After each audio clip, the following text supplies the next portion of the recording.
Yoeri Pegel, welcome to the Pacey Performance Podcast. It's a pleasure to have you. It's taken far too long for me to make this happen. Thank you. Thanks, Rob. I want to say that your podcast was the first one I ever listened to, which is probably something like a decade ago in sport performance. Nice. Yeah. Who else was on the roster at that time? Oof. Anyone? Mike Boyle? Mike Robertson, yeah, he was definitely on there. That's been a while. I think Cressy didn't have his podcast yet, so I definitely wasn't listening to that yet. Let's see, who else? I was listening to Just Fly at the time. Nice. There were definitely a couple, but I've had a lot of Pacey Performance throughout the years. Getting to sleep on a night. Yep, exactly. 45 minutes of bedtime tales. Nice, mate. Nice. Well, thank you for coming on. Anyone that doesn't know who you are, would you mind just giving us a quick bio about you and stories and how you ended up in San Diego? Yeah, of course. So I'm Yoeri Pegel. I am now the head of physical development over here at San Diego FC. So San Diego FC is the newest expansion franchise in the MLS. We're part of the Right to Dream community. So although it's a new club, it's part of a larger global organization. For instance, they also have FC Nordsjælland in Denmark, where Casper Thornton, Matt DeLange work over here at San Diego FC. We also have Luke Jenkinson. So those are a couple of people that you might be familiar with if you've done anything or listened or read anything on Sportsmith. So currently head of physical development, first year here, obviously incredible challenge. Before this, I spent the previous 5.5-ish years at Ajax in Amsterdam, of which the final 3.5 were as the head of strength. And before that, primarily I was working in combat sports, 3x3 basketball and traditional basketball. So Ajax was my first introduction to the game of football / soccer, depending on where you are in the world. And now I've traveled a couple thousand miles to move to sunny San Diego. It's not bad. It's not bad. It's beautiful. I firsthand know that it's beautiful. How did you go? How did you get into Ajax? So I want to say, what year was this? I want to say that's then 2018 or 19. Perry Augustine, who worked for the first team at Ajax at the time, he contacted me because they were looking for someone for the under 23s as an S&C coach and to assist him with the first team. And he had basically reached out to a couple of people in Amsterdam at various different places, and my name kept popping up.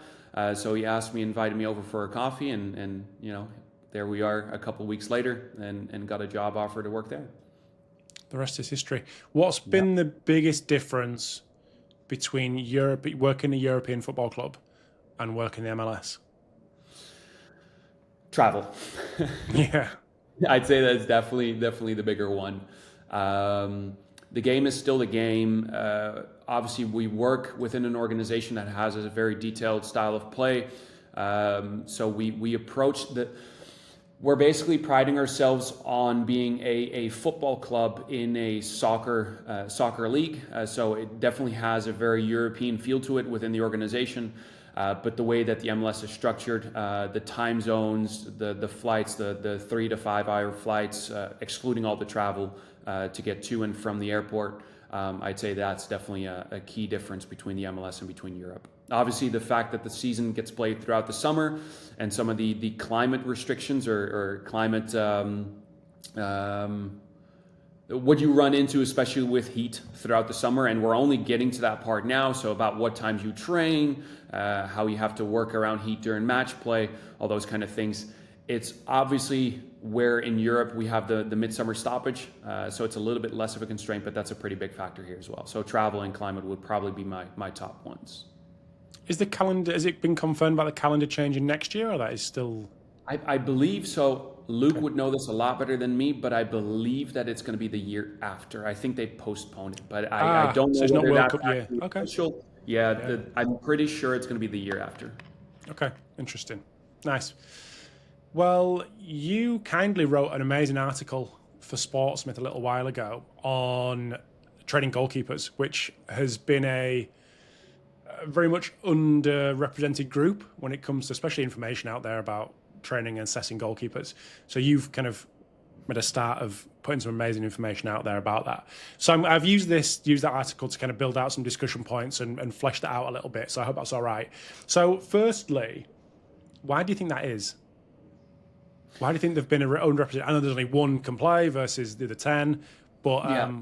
Yeah, it's a question I've asked myself quite a few times over the years, and maybe it's also my narrow lens of only going off of what I've seen, what I've heard, information I've gathered from players, other coaches in the industry. I feel so in general. So let me put it this way. Obviously, goalkeeper training on pitch tends to be highly specialized. There's a goalkeeper specific technical coach. A large part of practice is catered to them developing their own specific skills. And how much of practice that is depends on the head coach, the club's philosophy, the goalkeeper coach philosophy, etc. But there's a lot of specialized training involved, and rightfully so, because it's such a distinct positional group in relation to any of the other 10 players that are on the field. However, from a strength and conditioning perspective, it tends to be that goalkeepers follow very similar programs to all the other outfield players. So there's very little specialization, although the demands, whether it's technical, tactical, physical, mental, are very, very different, with a lot of key similarities as well, right? They still play the same sport, but there's a lot of differences that will probably warrant a different approach to physical development, simply put. But for some reason, most of your weight room interventions tend to be quite similar, or very small differences between goalkeepers and the others. I would say that if I were to observe the game of football and the state of strength and conditioning historically, is that the game of football caught on to it pretty late relative to some of the other sports, whether that's due to exposure, whether that's due to culture, I'm not necessarily sure. But I feel because it got a little bit later to the party, we're probably also going to see this level of individualization for a specific positional group also more down the road, as maturity level of strength and conditioning with football also increases, if that makes sense. I'm pretty sure I saw something not long ago. Maybe it was a little bit ago, actually. Around the time you did the article around a goalkeeper specific S&C coach. I think it was at Norwich, maybe Sunderland or something. Yeah. I'm guessing that's going to happen more and more, isn't it? Yeah, I've heard of a couple of clubs that I've also spoken to, not for myself, but that they were experimenting with it, that they were thinking about potentially getting one of those. And I think that's definitely something that as staffs expand and as a need for this physical literacy development for football players increases, I do think that's going to become more prevalent. Maybe, however, on the other side, like we've seen this increase in staff size and more and more and more, maybe we'll also actually swing the other way and we'll actually start having less staff. I don't know. But if we keep increasing the level of staff or the amount of staff available, I would assume that this becomes more of a thing. Potentially even one that would flow throughout the entire organization in a vertical line, right? So it's someone that works with the goalies from under 12s all the way to first team, because the good thing about having the goalkeepers is you probably have between 3 to 4 per team. So the amount of players per team is definitely on the smaller side.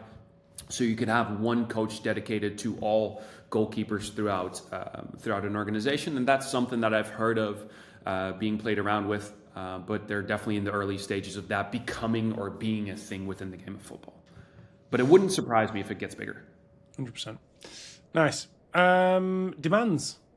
It may seem obvious because people can watch and look and see this is pretty simple. But would you mind just giving us a bit of an overview of how you see the demands of goalkeepers, or what you've seen in your environments that you've worked in? Yeah, it's like you're saying, it's quite evident if you just look at 1 minute of match play with any action in the box, and you'll figure out that they're quite different. They're able to use their hands for one. I think it's pretty self-explanatory. Obviously, they're available for 90 minutes to repeatedly perform high-intensity actions near the goal.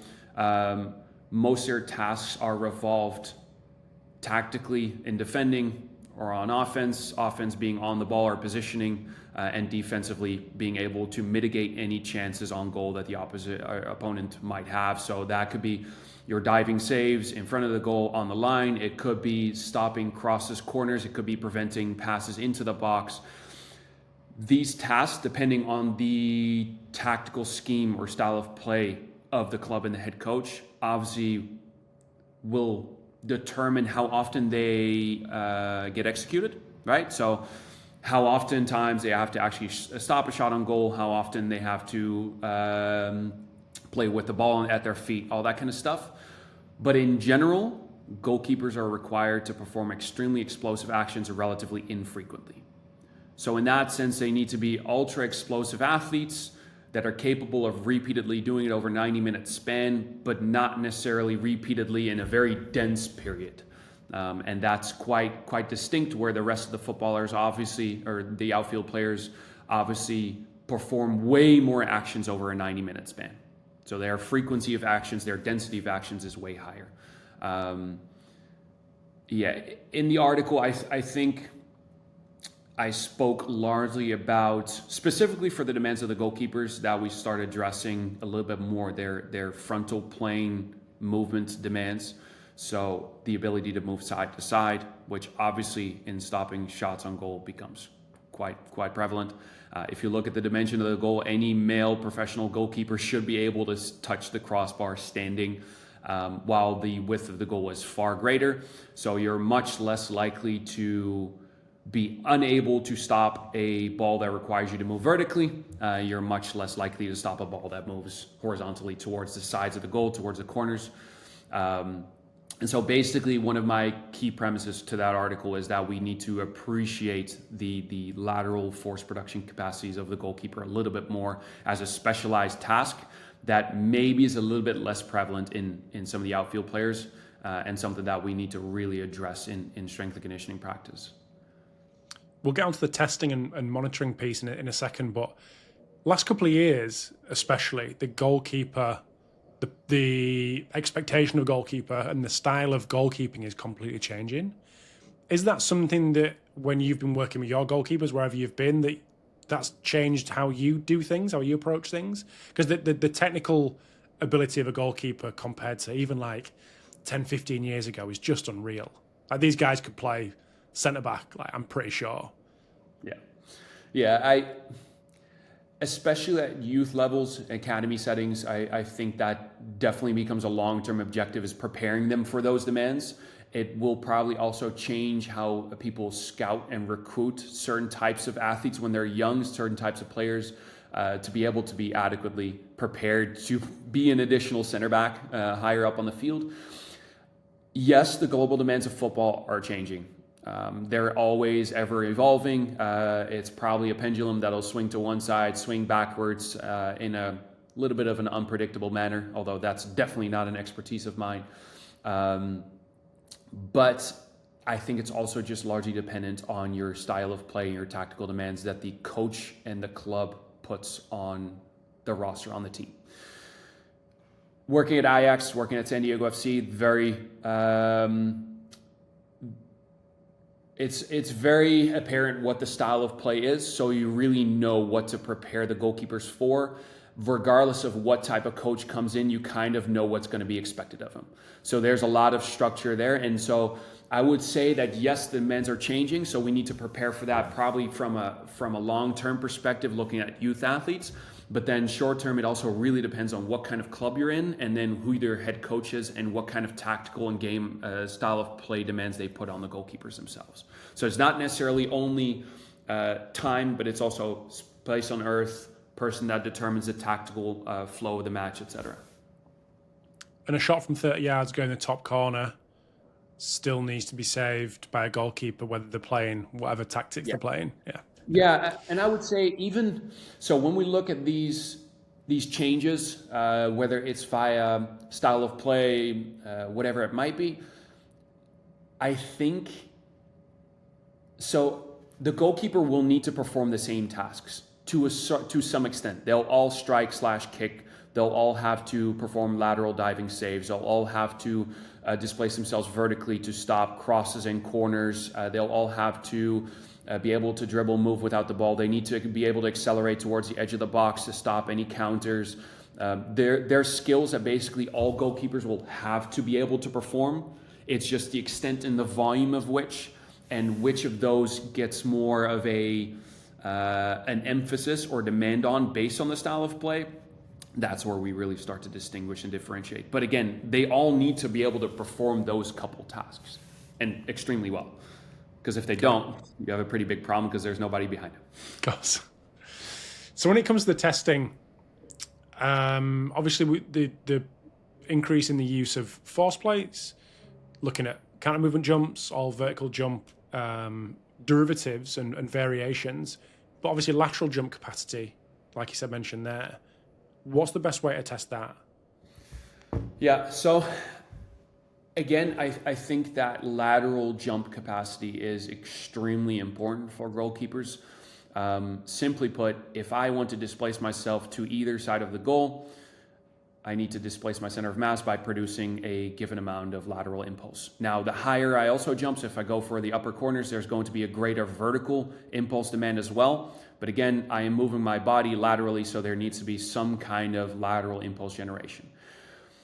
While vertical jump testing will probably be able to explain some of that explosiveness, maybe even largely, depending on whether it's, your counter movement jump, your RSI testing, your single leg counter movement jump, whatever it might be, it'll explain various parts of that capacity. There is probably also a need for some level of direction specific testing. The problem there is that there has been way less research conducted on lateral explosiveness or lateral jump testing, with the one that has most, has had most attention via literature is the lateral counter movement jump. And I definitely recommend anyone to dive into Eric Leidersdorf's paper. He works at P3. He may have also written a nice piece on Sportsmith as well about it. See, there you go. There you go. So I would definitely recommend looking into that. Now, that was done in basketball, looking at the lateral counter movement jump in relation to the lateral shuffle, if I remember correctly. But that is probably going to be the paper where we can see the standardization for the lateral counter movement jump. It is, however, still in its early stages. It's not as well documented or researched as, for instance, the counter movement jump, which is basically a golden standard that almost everyone now on earth in physical performance will conduct. So we're much further along the timeline there. But I do think that the lateral counter movement jump carries a lot of merit towards profiling lateral force production capacities. So I've also thought about and experimented very much in its early stages with a lateral dive and assessing the same thing, preferably on three-dimensional force plates, which would also be the case with the lateral counter movement jump, but I'll get into that in a little bit. The thing about the lateral dive is obviously that there's a much greater skill component relevant to the goalkeeper, right? So that's a pro, but it's also a con, because we're not necessarily isolating the potential underpinning physical capacity of the ability to produce lateral impulse in a particular time constraint. So like we have greater levels of skill requirement, which is good because there's probably more ecological validity to the actual task of the lateral diving save. But then there's also way more of a skill component that could influence whether we're able to see or analyze someone's ability to produce lateral impulse. So there's a pro and a con there. I think it's also going to be a little bit more difficult to standardize, but those two are probably two options that we can really start to look for. Again, three-dimensional force plates are going to be ideal here because they allow us to assess some of these underpinning variables. So we don't just look at the output, we also look at the inputs, like how did someone accrue a certain center of mass displacement, or how did someone produce a certain level of impulse, like what's the force characteristics here, what's the time characteristics here, etc. I do wholeheartedly appreciate that most practitioners will not have access to a three-dimensional force plate. and maybe they're lucky enough to work with a sports science lab, but let's say for most this won't be the case. And similarly, a lot of people might not have force plates either, just two-dimensional. And in those cases, what I would generally advise is two things. I would say you assess displacement, whether this is with a lateral counter movement jump, whether this is with a vertical jump, and you assess time to take off, or the total duration to get to a certain output. So not only do we address the displacement of the center of mass, so how far did the athlete travel either sideways or potentially vertically or horizontally forward, right? Like you might see with, for instance, a broad jump, but we also look at the time it took for them to generate that level of displacement, which is obviously a key factor in any explosive task. So that might be a budget-friendly approach, although it'll, in an ideal scenario, I would grant everyone a big old three-dimensional force plate to play around with. So would you do that on your high-speed camera on your phone? Yeah, pretty much. Yeah. I'd say that's the most easily accessible option, is just to use a high-speed camera on your phone. Depending on how many athletes you assess, I think most practitioners remember the My Jump era, where everyone used to video 25 players and then have to analyze them afterwards at home, and that could be quite time consuming. But yes, it's a solid option if budget constraints are your biggest consideration, which would make sense. I was going to actually ask if the lateral counter movement jump was in My Jump. Not that I know, but in all honesty, I got to say this, and maybe my life has gotten a little too luxurious, but I haven't touched My Jump, and I don't even have it on this phone anymore, on my phone. So I got to say it. All good. So just explain to me the setup, if you don't mind, and we can refer people to Eric's stuff, published stuff, or Sportsmith. The difference between a lateral counter movement jump and your lateral dive. Yeah. Setup-wise. So the lateral counter movement jump would literally be you get onto one side. So on one leg, let's say it's a right leg, and we produce force medially. So we jump towards our center of mass sideways. And then you can choose, or you can kind of start to think about whether you would want to land on two or land on one. This would be largely depend on if you have the force platforms to tell you what the actual input characteristics were. That would be the approach there. And if I do a lateral dive, you would literally stand on 2 feet or on one. You can do the same thing with kind of a lateral bound perspective and just dive sideways onto a soft mat. So you literally perform the lateral diving save of a goalkeeper without the ball onto a soft surface, while on the lateral counter movement jump, you stand on one leg, you jump as far sideways as you can, and then again, depending on whether you use a force platform or not, you would probably determine whether you land on one or two. Nice. Any other, moving away from the lateral counter movement jump and lateral dive, is there any particular test that you would perform or have your goalkeepers perform, which may be the same as outfield players, but that's fine? Yeah. So I definitely... So first of all, a lot of these vertical tasks will be the same between goalkeepers and outfield players. There's a couple of differences. So it becomes more about profiling certain physical capacities, certain underpinning physical capacities that would allow for high levels of explosiveness in these position-specific tasks. Now, again, these physical capacities probably also underpin some of the abilities to jump for a regular outfield player, for a header, for instance, to accelerate, to run at high speeds, to decelerate. So there's some similarities there. So we would probably conduct most of these tests with most of the players, but let's zoom in onto the goalkeepers. One would obviously be a counter movement jump. So counter movement jump, meaning I am assessing a slow stretch shortening cycle type action.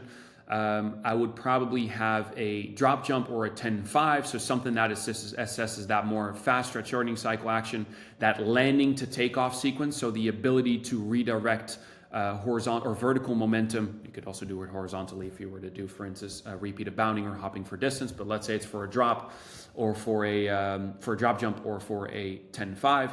I'll be able to assess how good an athlete is at reversing momentum, downward momentum in a very short amount of time.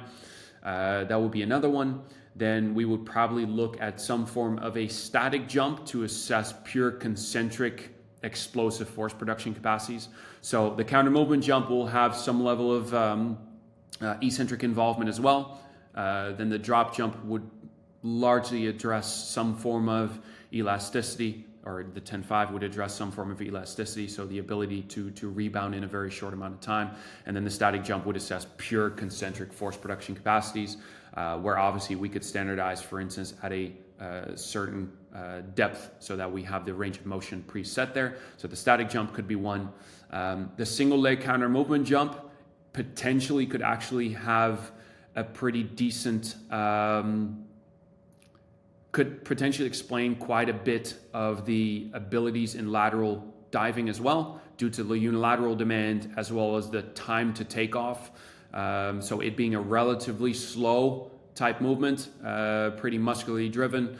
But again, it being unilateral could explain a bit of the explosiveness in the lateral dive. So that could actually be a very valuable tool for the lateral dive. However, I don't have that on enough players to actually be able to say that with a lot of certainty, but that's something that you could potentially look at as well. Then obviously there's our maximal muscular strength testing that we could assess, and that way we could kind of see whether maximal strength could be a weakness in force production under time constraints, right? So under these faster time constraints, these shorter time constraints, whether maximal force production could be a limiting factor. And there you can look at the isometric mid-thigh pull, the isometric squat, the belt squat, something that has very little skill constraint in an athlete's ability to produce force. And then for the goalkeeper specific, I tend to do a 1-step and a 5-meter approach run onto a Vertec device. So basically we'll do a 1-step off the right leg, a 1-step off the left leg, then a 5-meter off the left and 5-meter off the right, knowing that goalkeepers will have to produce or have to jump off both sides, so both the left leg and the right leg in a unilateral fashion, depending on where they perform the jump within the context of the game. So we need them to be able to do that off both sides. So assessing that and assessing their ability to convert horizontal momentum into vertical becomes a key component. That's largely only valuable for the goalkeepers and not necessarily for the outfield players. Also due to the outfield players' inability to actually strike a Vertec properly with their hand, who are goalkeepers, that's a very natural movement due to them having to reach overhead midair. So that's just a battery of tests. So some form of RSI testing, some form of slow stretch shortening cycles, some form of concentric explosive, some form of maximal muscular force, and then some form of high skill task, which would be the approach jump. And that would then allow me to address those over time.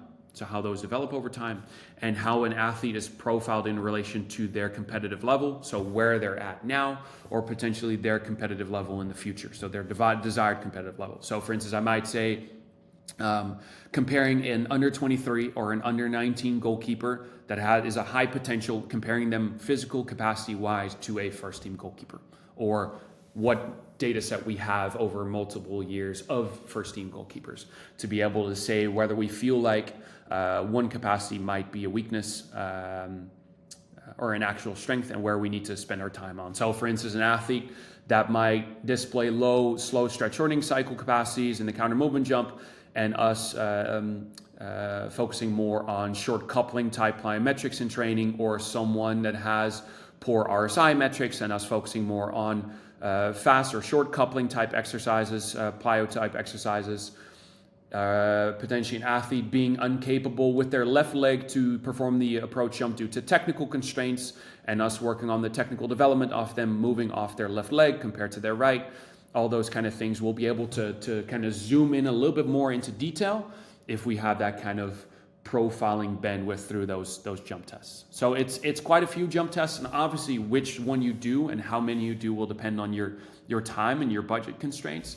But over the years, I've done all of these to kind of profile the players and be able to have more of a sniper type than shotgun type approach towards their development for explosive capacities, if that makes sense. A bunch of questions off the back of that. The repeated bound, you said Franz, that's Franz Bosch? You said that? No. For the RSI, that we have the repeated, the 10-5 repeated option, and we have the drop jump. And then I mentioned that we could also assess RSI horizontally, and that would be a repeated bound or a repeated hop for distance. Got it. But that doesn't really apply here as much. Okay, cool.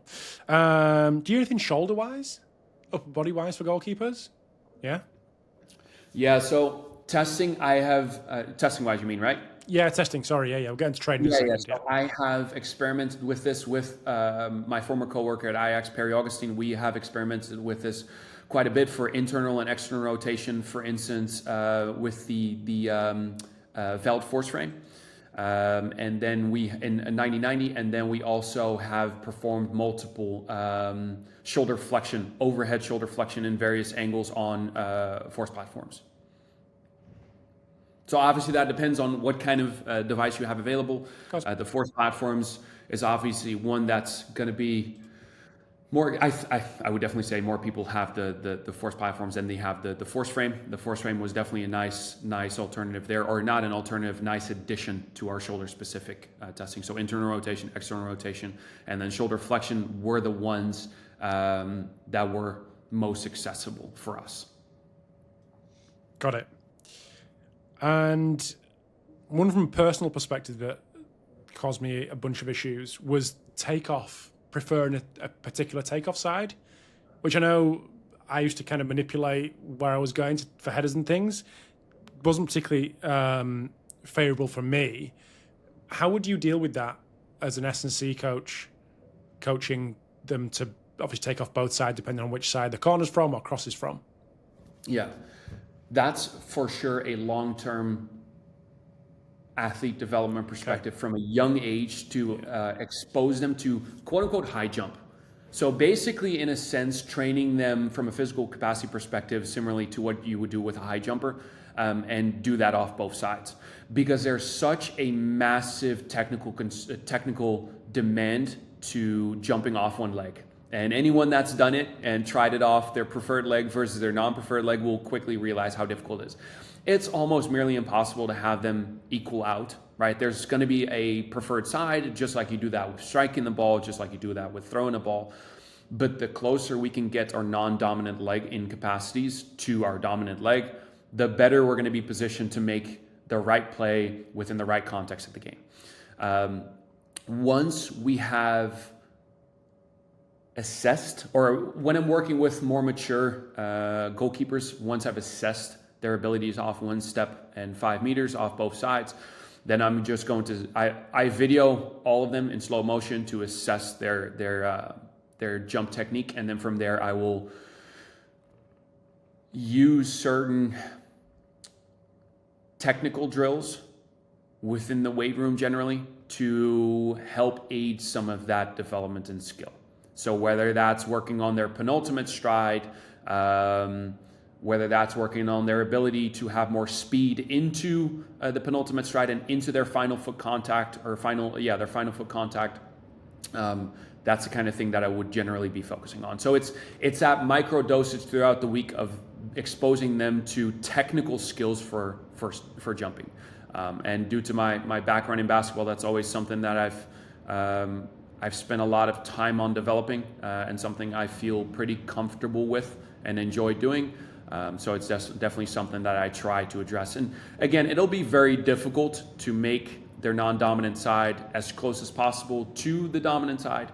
But I do feel like we can develop this with targeted technical drills, which is also why I would really emphasize anyone doing the approach jumps is to film them, so that you can not only analyze their actual output, but you can analyze their strategies that they took to get there. Amazing. Thanks, mate. Right, let's done demands, testing. Let's move on to the training. You mentioned right at the start how goalkeepers were often bundled with the outfield players. There might be little individual tweaks, but nothing huge. So what does it actually look like? How different is it to outfield training? So first we have to appreciate the commonalities. We have to appreciate the commonalities between outfield players and goalkeepers. So the things that they all need to do within various different levels. right? So how much they might need of it. So for instance, a goalkeeper might need a lot more maximal strength development than an outfield player. They might need far more development on frontal plane explosiveness, while obviously outfield players might need completely different physical capacity, or might need way more,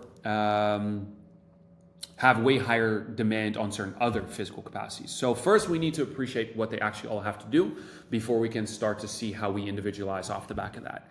I think one of the big things we have to look at is when they do it throughout the week, knowing that how stress for goalkeepers on the pitch is periodized can be different than the outfield players, right? Which days are going to be heaviest to them, where the stress is going to be placed or planned throughout the week. So I think that's a big consideration for us to make. And after that, it is making sure that we work backwards. So we say, okay, we know what the athlete needs to work on, right? By all this testing, all this monitoring, we start to think about what they need to work on, and then we start to work backwards. Which type of intervention is going to be best placed at which point during the week or during the day? So for instance, all the explosive ballistic activities would need to be done at high levels of freshness. So we do them not after a heavy training session or the day after a heavy training session. We would preferably do it before they start their heavy training session. We might, for instance, look at days where they have more of an emphasis on lateral displacement. So a lot of shots on goal. Maybe they're doing that a lot with the goalkeeper coach. Maybe they're doing a lot with medium-sided games or small-sided games. And maybe that's when we prime them with more lateral jump emphasis in the weight room. Potentially it is them working a lot of set pieces that day, or working on crosses and corners with the goalkeeper coach. And maybe that's a day where we prime them a little bit more on vertical jump emphasis. I would say that throughout the week, I prioritize that there's especially more attention placed on the upper extremity demands as well. So whether that's from a movement prep perspective, whether that's adjustments for post-practice upper body strength, I would make sure that we plan differently based on the demands of practice. So when they're periodized throughout the week, when the more difficult days are going to be, and then making sure that we plan our explosive work accordingly as well. Knowing that the explosive needs of the goalkeeper are obviously going to be extremely important, and probably the carryover what we do in the weight room with regards to that work is also going to be more important. I don't want to dumb this down, so please forgive me, but in terms of frontal plane examples, progressions that let's pitch it at adult professional goalkeepers.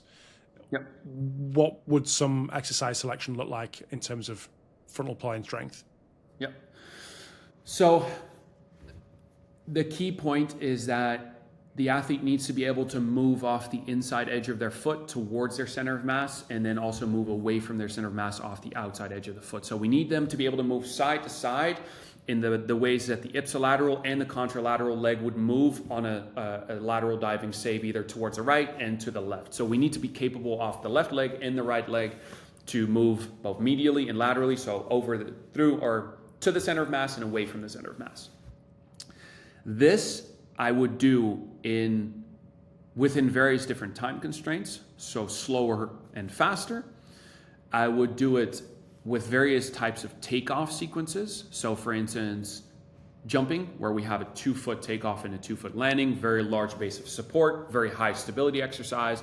So for instance, an exercise you might see there is a repeated deep range of motion lateral jump, where they start into basically a squat position and they have to jump laterally sideways in a repeated fashion off a deep angle, pushing off that inside leg a little bit more. So that could be one where we work through these deeper range of motion that they might find themselves in on the line on the pitch as well.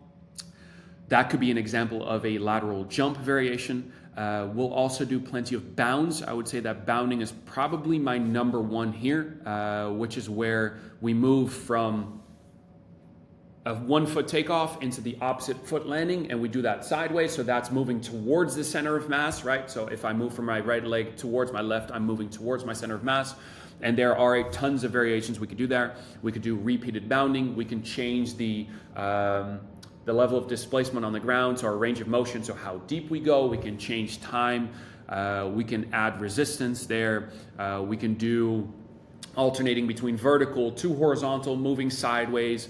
There are tons of options regarding to bounding, and it's a very easily accessible one for developing capacity in the frontal plane. And then hopping, so single leg takeoff and same leg landing would be my other one. And the good thing about the hopping is that we can then also move away from the center of mass. So over the outside edge of the foot, moving sideways, that's another key component there. So for instance, there we could do repeated hopping medially, so towards the center of mass, so with the right foot taking off towards the left, repeatedly landing onto our right leg, or we could do it the other way around, where on the right foot I take off towards my right and landing on the right side as well, and all the different variations you can think of here. And there are countless of different options you have. Those would be the three types of takeoffs that I would generally use, with split stance, right? So like that semi unilateral stance also being in there, but probably being my least favorite than the one that I use least. I tend to prioritize jumping, bounding, and hopping. Then I play around with contraction times, or time on the ground, time taken for takeoff. So again, fast and slow. So we develop more of that contractile tissue capacity, and we also develop more of that connective tissue capacity.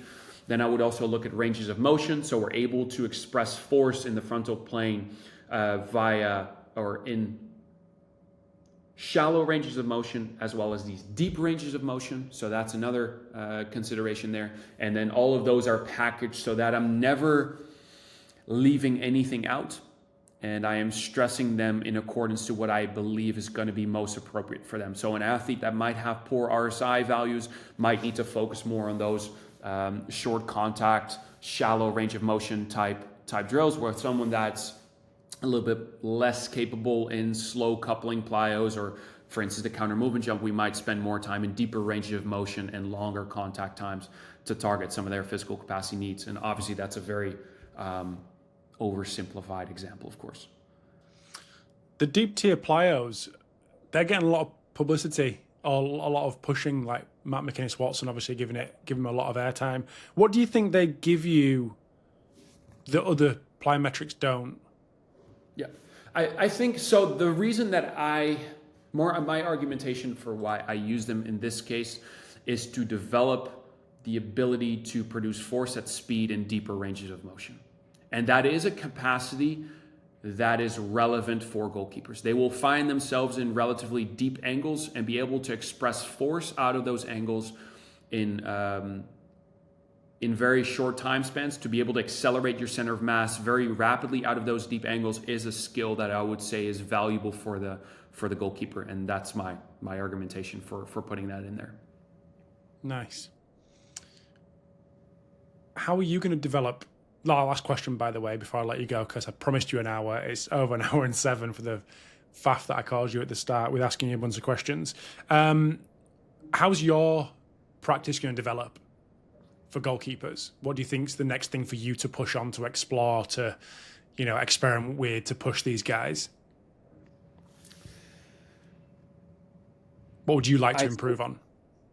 I think I would like to go more in depth into the assessment of the frontal plane. I would like to go more in depth into the assessment of the upper extremities.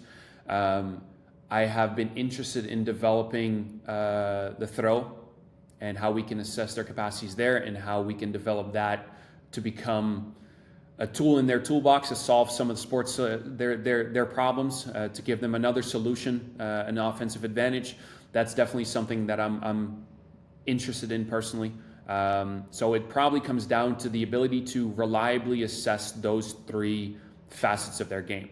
So their ability to express force in the frontal plane, so laterally, I think that's one that is extremely valuable and warranted, to have reliable upper extremity testing, and to really set up a solid foundation of how to profile them there. And then the throw-ins, and whether we can really assess their capacities there as well, and then have proper interventions off the back of that. That would be the three that I'm mostly spending time on, and trying to see whether I can get closer to finding a quote-unquote truth. Amazing. Well, thanks, mate. I appreciate the last officially 45 minutes, but unofficially nearly an hour and a half. So yeah, it's been an absolute pleasure as always. If anyone wants to know more about you, where's the best place? Instagram or no Instagram? Yeah, probably Instagram. Love-hate relationship? Yeah, I've been a lot less active on there. But it's Yoeri Pegel on Instagram. That's probably where I'm easiest to reach. Amazing. And you're coming to LA in a couple of weeks. Yes, so I will see you again, which will be amazing. Officially sold out. So nice. Congratulations. Yeah. Not there to see me. Hopefully you're not there to see me. You're here to see the speakers. But it'd be a pleasure to see you. So I'm looking forward to it. So, nice, but thanks again. And look forward to catching up soon. Thank you. Cheers, Yoeri. Bye, mate. Cheers.